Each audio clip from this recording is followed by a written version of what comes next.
Hey guys, it's the Trash Elf here.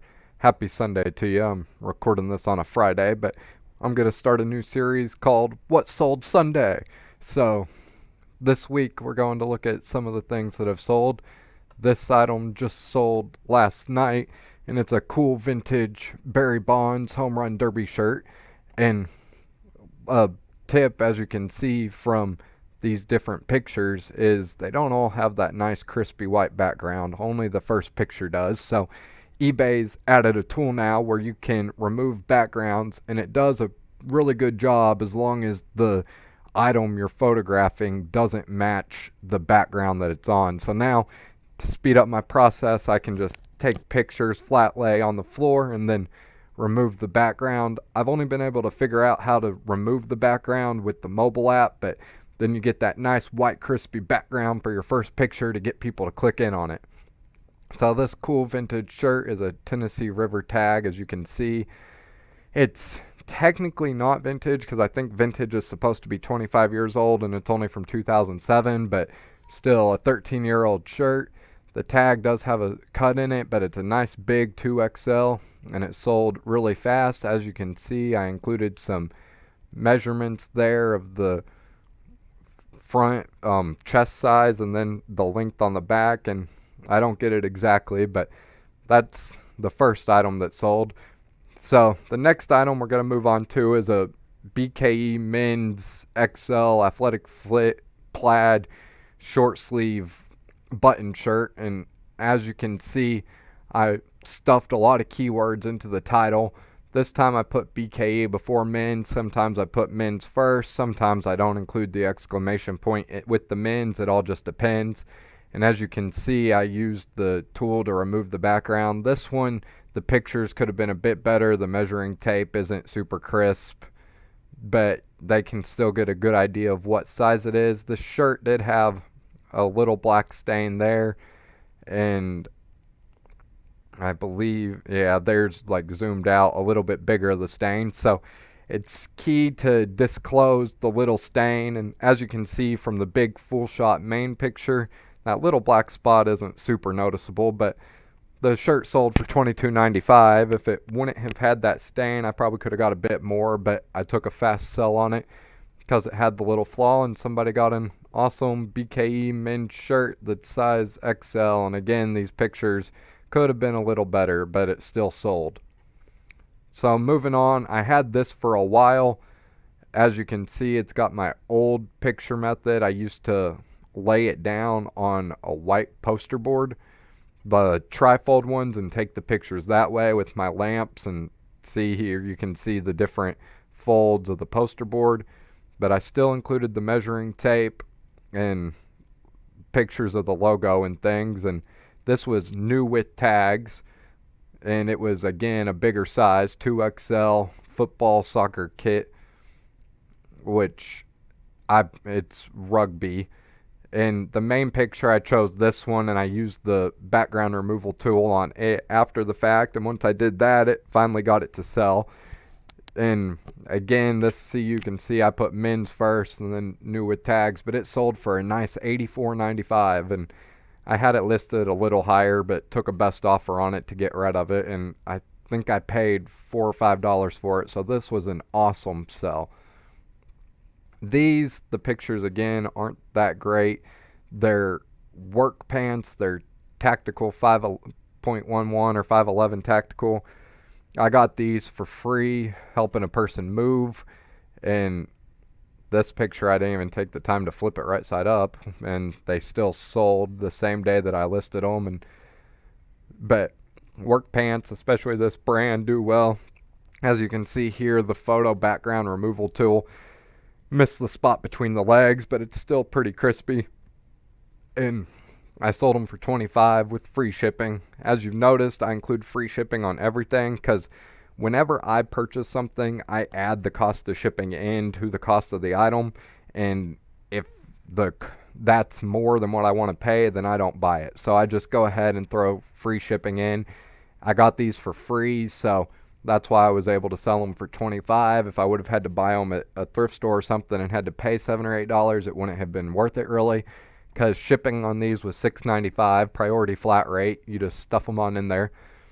And so you can see men's was after the brand on this one. I included the size and the title and some other keywords. But work pants, especially this brand, do well. So the next thing is ink. I always love buying ink. You can see this box is a little beat up. I used the photo removal tool. This was expired when it expired in June of 2012, but expired ink that's still sealed sells really well.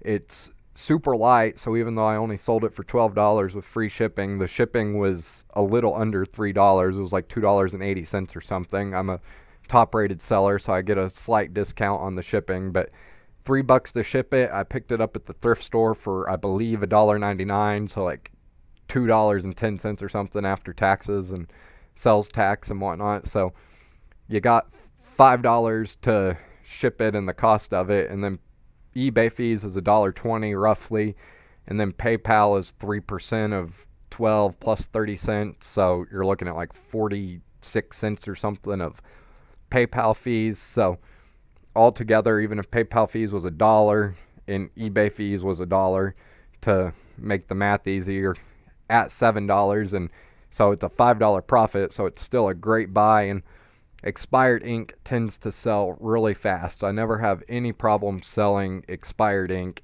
as long as it's new in the box, and even if the box is beat up, people don't care. I tend to buy expired ink because it's cheaper and it still works just fine most of the time. So ink is something to always keep your eye out for.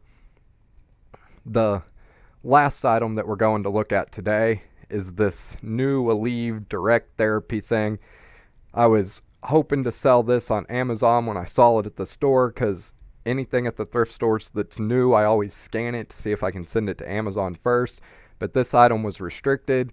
The reason why I tend to go with Amazon is even though fees are a little higher on Amazon than eBay overall, because fees on Amazon end up working out to be about 40%, everything said and done, where eBay is 13%. It's so much easier to send it into Amazon, and they deal with the shipping and the returns and customer service and all that, and they store it for you. This was conveniently small, and I knew it would still sell well and hopefully fast, and it did sell fast. And you can see I sold it for $49.95. I believe I paid like $4.99 for this, and again, this item I didn't take the time to flip the picture, which was a mistake. I missed that one, and I apparently missed this picture too on flipping it. So I'd recommend when you're listing them to flip your pictures so things are right side up, but I messed up. I showed that it was open box, so if it's new, like you can tell this is new. The batteries are wrapped up still, the pull tab and the controller's still in it, so it's new, but it's open box. So in the description I made sure to mention that. The first picture I took the time to use the background removal tool, and it did a great job, but the rest I just threw this on my bed and took the pictures of it, and it sold really quickly. So some tips when you're in the thrift store is look for new things. If it's new in the box, it's going to sell for a lot more. Believe it or not, most of the things sold on eBay are new, even though it's an auction site and you would think stuff would be used. New is a majority of the sales on eBay. So just look for odd things. Medical devices do well. Recapping, ink does amazing. And then workwear does well, but on stuff like this, you got to pay attention to your shipping cost if you're not charging for shipping, because jeans and work pants are going to have to go priority flat rate envelope, which is $6.95 or $7 or something to mail it that way. Jerseys do really well of any sport. This one took longer to sell because rugby is not a super popular sport here in the United States, but it still sold. It's Adidas and it was new with tags, so any jerseys do really well. BKE does really well for me for their button-up shirts, and it's summertime, so short sleeve does well. Plaid button shirts or things with patterns on them tend to do better. that I've noticed. And then vintage t-shirts do awesome. I didn't mention I paid, I believe, like $2 for this t-shirt, and yes, technically it's not vintage because it's from 2007, but it's still a really cool shirt. Sports things do really well, especially if it's got the old logos of different teams and stuff. It brings back nostalgia and people are willing to pay for it. As you can see, like, I did have a 10% sale running on this. I do sales most weekends just to try to increase traffic. I find eBay does really well on the weekends for people looking at items. So just I price it at market or a little above market, and then I'll throw like a 10 or 15% sell on it. If I'm really needing to move inventory, I might throw a 20% sell, or if it's a holiday, I might throw a bigger sell. But those are some tips for you on this episode of What Sold Sunday. If you enjoyed this video, then be sure to leave it a like, hit that subscribe button. That'll help me out a lot. Sharing with your friends and things and your reseller community in your area will help me out a ton too. If you want to learn how to figure out what sells on eBay, I have a series that does that. I have an episode on men's button shirts, on how to find men's button shirts that sell well. So be sure to check that out as well.